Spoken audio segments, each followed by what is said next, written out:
Welcome back to Notes of Curiosity, exploring ideas that matter. Ready for a deep dive? Absolutely. Today, we're tackling science and hypothesis. By Henri Poincaré, Yeah. a mathematician and philosopher. Really ahead of his time. He really makes you question, the foundations of math and science. Yeah, he had this knack for getting at those big foundational questions, Yeah. the kind that really make you rethink your assumptions. So for this deep dive, we're going through the whole book. Yeah. What are some of those core ideas? What did he really grapple with? Well, one of the first things he tackles is the nature of mathematical reasoning itself. Okay. And he argues that it's not just about deductive logic, Yeah. that cold, hard logic. Right. There's this element of intuition involved. He calls it mathematical induction Oh, interesting. and compares it to the process of scientific induction. So it's not just about applying rules, but about, making these leaps of insight. Exactly. And he uses a really simple example to illustrate this point, proving that 2 + 2 = 4. He argues that it's more of a verification of consistent definitions than a true demonstration. See, I always thought 2 + 2 = 4. That was, axiomatic, Right. But Poincaré argues that true mathematical proof, it lets us go from the finite to the infinite, and that's not something formal logic can really do. Okay, so he's already making us think differently about math. Yeah. It's not just manipulating symbols, but about these deeper relationships. Right, and this leads him to explore the concept of the continuum, the idea of an infinitely divisible line. Okay. And what's fascinating is that he connects this really abstract concept to our everyday sensory experiences. Can you give an example of how that works, how our senses relate to that? Yeah, so think about the sensation of weight, right? You might have 3 objects, A, B, and C. Okay. And you compare A to B, and they feel the same. Right. Then you compare B to C, and they feel the same. But then when you directly compare A and C, A feels lighter. Oh, that's like a paradox. Exactly. And it's this kind of sensory experience that Poincaré says pushes us to create this idea of the mathematical continuum. So our experience of the world shapes how we think about math. In a way, yeah. But it's not the only perspective on the continuum that he discusses. Okay. He contrasts his view with that of Tannery. Another mathematician. Yeah, Okay. who saw the continuum as more of a collection of individuals rather than this seamless whole. So different mathematicians had different ways of understanding this concept. Yeah, precisely. And there's even another viewpoint, Dedekind, who defined irrational numbers as symbols, representing separations in the rational number. Okay, I'm losing you a little bit in the technical stuff. What does that mean? How can you visualize that? Think of cutting a line. The cut itself, that point of separation, would symbolize an irrational number dividing the rational numbers on either side. Oh, okay, that makes sense. Yeah. So you've got Poincaré grounding it in our senses, Tannery emphasizing individual elements, Yep. Dedekind using symbols to represent those divisions. And what's fascinating is how each approach adds to our overall understanding, right? Yeah. It shows the richness and the complexity of mathematical thought. This is making me rethink how I think about math. Yeah. So much more than I realized. And we're just getting started. Poincaré then goes into another mind-bending topic, non-Euclidean geometries. Oh, right. Those geometries that challenge Euclid's axioms. Exactly. So he traces the historical struggle to prove Euclid's parallel postulate.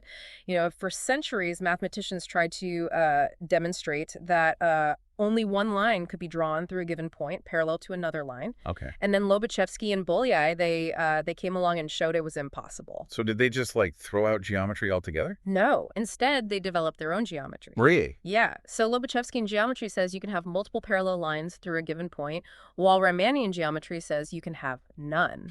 So different rules, but still valid geometries. Right. That's the incredible thing, right? And Poincaré, he even uses this analogy of flat creatures living on a sphere. Okay. Their concept of straight lines would be great circles, and their triangles wouldn't add up to 180 degrees. Wow, their world literally shapes their geometry. Exactly. And then another mathematician, Beltrami, he showed how Lobachevskian geometry could be interpreted as a branch of regular geometry, like a dictionary to translate between them. So you could translate concepts from one geometry into another. That's fascinating. Yeah, it is. And this leads Poincaré to a key insight about about geometry that we often operate with, what he calls hidden axioms, Right. unspoken assumptions that shape our understanding. So we've seen how math goes beyond logic. We've delved into non-Euclidean geometry. Yeah. Where does he take us next? You ready for his signature concept? Conventionalism. Okay, tell me more. Well, Poincaré argues that even fundamental scientific principles are partly based on convenient agreements or conventions. Wow. He uses the example of defining a plane, which hides this assumption about the movement of rigid bodies. So even in science, we're making these choices about how we define things, and those influence our understanding. Exactly. He's not saying these conventions are arbitrary, though. Right. They're chosen, because they're simple and useful, guided by experience. So it's a blend of observations and choices about how we interpret those observations. Yeah, that's a good way to put it. Wow, he's really challenging us to think differently. What are the implications of this, of conventionalism? Well, if even basic scientific principles are based on conventions, it raises a lot of questions about scientific truth itself. That's a big one. Does he offer any answers to that? Poincaré acknowledges the limitations of conventionalism, but also sees it as necessary for the evolution of scientific thought. So recognizing that that our knowledge is always evolving, always open to revision. Exactly. It's about finding the most useful and convenient ways to represent those relationships we see in nature. It makes me think about the debates we have about scientific models and theories today. Are they reflections of absolute truth, or are they just tools to help us understand? That's a great connection. It shows how relevant Poincaré's ideas still are. This is really making me rethink my assumptions about science. And there's so much more. I can't wait to dive in. Let's dive into another concept Poincaré explores: relational realism. Relational realism. What's that? Well, he argues, coming from his mathematical background, that mathematicians, they don't focus on the objects themselves, but rather the relationships between them. So it's not about the pieces, but how they connect. Exactly. He suggests that the true relationships between objects, those are the only reality we can access. Science, according to Poincaré, it doesn't reveal the things themselves. Okay. It reveals the relationship. That's interesting. It kind of connects back to conventionalism, right? Like, we're choosing conventions to describe those relationships, and those shape how we see reality. Exactly. It's those true relationships, the ones that stay the same regardless of how we describe them, how we define them. Okay. Those are the foundation of scientific knowledge. So even as our theories change, those relationships remain. Yes. He uses the analogy of translating languages. Okay. You can convey the same idea in different languages, Right. even though the words are different.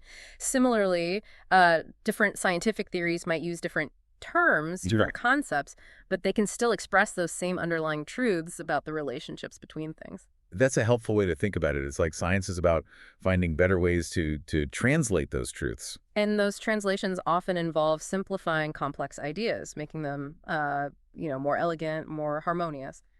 This brings us to another key theme in Poincaré's work: the importance of unity and simplicity in scientific explanations. So it sounds like he's saying that our theories should not only be accurate, but beautiful, elegant. Yes.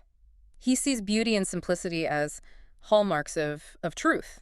He believes that nature itself is inherently simple, harmonious, and our theory should reflect that. It's almost like a scientist is an artist, striving to create that most elegant representation. I like that analogy.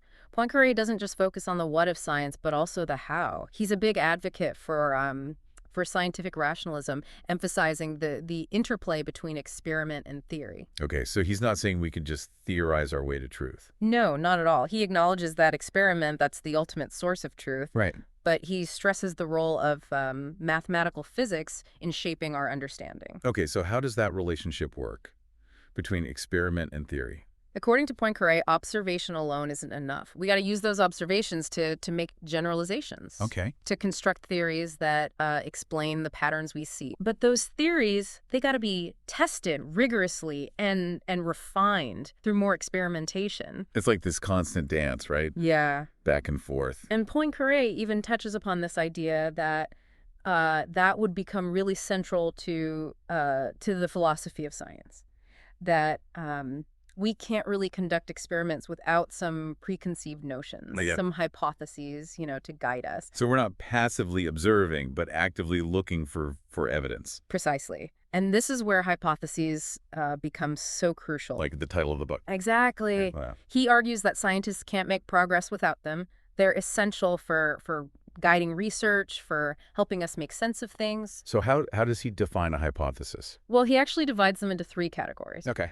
First, there are natural hypotheses. These are like almost unavoidable assumptions, like assuming the effects of really distant objects. Those can be ignored. Right. They're kind of like hidden definitions or conventions. More like background assumptions Yeah. than something you can test. Yeah. Right. Then there are neutral hypotheses. These are assumptions that can be helpful for guiding our thinking, but aren't directly testable. Uh-huh. An example would be like assuming that matter is either continuous or composed of atoms. Okay. These hypotheses, they don't necessarily lead us astray, but they don't give us definitive answers either. They're more like tools. Exactly. And finally, we have true generalizations. Okay. These are the hypotheses we usually associate with, with scientific inquiry. Okay. These are the claims that scientists try to test, to confirm or refute through experiment. So these are the ones that are really pushing the boundaries. Precisely. And Poincaré, he stresses that we got to test these hypotheses rigorously. If they don't hold up, we got to be willing to let them go. That's an important point. Yeah. It's not about being right. It's about being open to revising what we think we know. And that open-mindedness, that willingness to question, that's a hallmark of Poincaré's work. It's what makes it so relevant, even today. We've covered hypotheses, conventionalism, the relationship between experiment and theory. What else does he talk about? Well, this is where he goes into the nature of mathematical reasoning itself, Okay. focusing on a principle we often take for granted, mathematical induction. Mathematical induction, remind me, that's the one where you prove it's true for one case Yeah. and then show that if it's true for any number, it must be true for the next number. That's the one. He calls it reasoning by recurrence, and he points out that it involves like an infinite chain of syllogisms condensed into a single formula. Wow. It's an incredibly powerful tool that allows mathematicians to make leaps that would be impossible with just deductive logic. Okay, so break this down. Why is mathematical induction so important? Imagine trying to prove a theorem about all natural numbers. Right. With deductive logic, you'd have to prove it for each number, which would take forever. Yeah, that would take a while. Mathematical induction gives us a shortcut. You prove it for the first number, Okay. and then you show that if it's true for any number, it's got to be true for the next number. Great. And that creates a chain reaction, extending it to all natural numbers. Like dominoes. Exactly. Poincaré argues this principle, it can't be derived from logic or experience. It's a fundamental intuition, a Right. testament to the power of the human mind Okay. to grasp infinite concepts. So, like, we can understand things about infinity, Yeah, even though we can only, see a finite number of things. that's the beauty of it. And it's this ability that makes mathematical progress possible. Without it, we'd be stuck in the finite, Okay. unable to say anything about the nature of numbers and shapes and things like that. So we've got these conventions shaping how we see the world and this incredible power of the mind to grasp infinity. Yeah. What does that mean for this big question of scientific truth? That's the question, right? Yeah. And Poincaré, he doesn't offer any easy answers, Okay. but he gives us a lot to think about. He wants us to reconsider our assumptions about what scientific knowledge is, Right. and to appreciate that dynamic interplay between observation, convention, and the human mind. It sounds like we're on the verge of some really deep stuff here. Yeah. What is the impact of Poincaré's work? How did he influence, later thinkers and the development of science? Well, his ideas, they had a profound impact on 20th century physics, Oh. particularly in relativity and quantum mechanics. Wow, so he was really ahead of his time. Absolutely. His emphasis on conventions in science, that resonated with Einstein's work on Right. special relativity, challenging those absolute ideas about space and time. It's amazing that he was already thinking about this stuff over a century ago. What about his work in math? Well, he made big contributions to a bunch of fields. Okay. Topology, differential equations, celestial mechanics. His work laid the foundation for chaos theory. So his influence is across so many different areas. Yeah, and his writings are still relevant today Mm. for anyone interested in the foundations of math and science and how we, how we know things. It sounds like he really pushes us to think critically. Yeah.